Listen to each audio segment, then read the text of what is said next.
Pastor Mark Reynolds stood at the entrance of his small city church on a crisp Sunday morning. The pews have been filling, the choir warming their voices, when a gaunt homeless guy stepped quietly via the double doorways. Mark wrinkled his nostril and stepped forward. "You smell terrible," he stated sharply. "Get out before you scare away my congregation." The man's eyes glistened. "I just want to pray."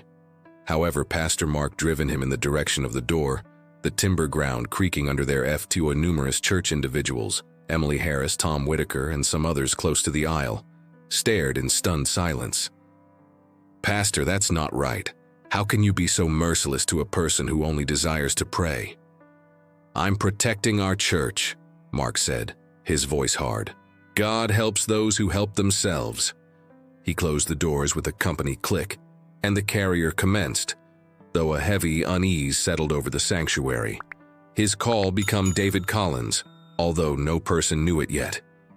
He wore a tailored-in shape and polished shoes and took a seat within the very front row, listening quietly to the sermon without a phrase.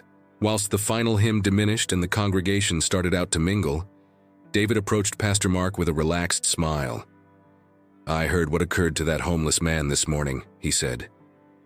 Mark straightened his tie. "We can't allow simply every person wander in off the road."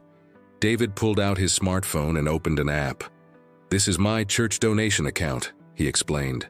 "I was making plans to provide 50,000 greenbacks to aid your ministry." Mark's eyes widened, his thoughts racing.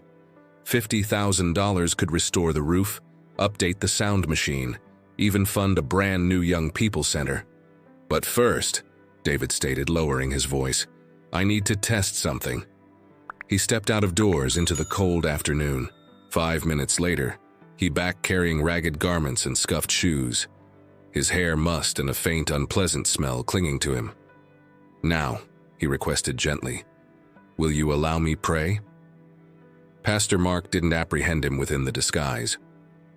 "No," he said curtly, "you couldn't stay right here." David smiled unfortunately, the corners of his eyes tender with disappointment. "You simply threw Jesus out twice," he said quietly and turned towards the door.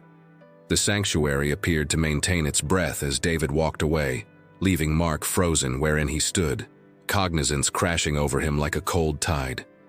That nighttime, guilt gnawed at Pastor Mark until he could not take a seat nonetheless.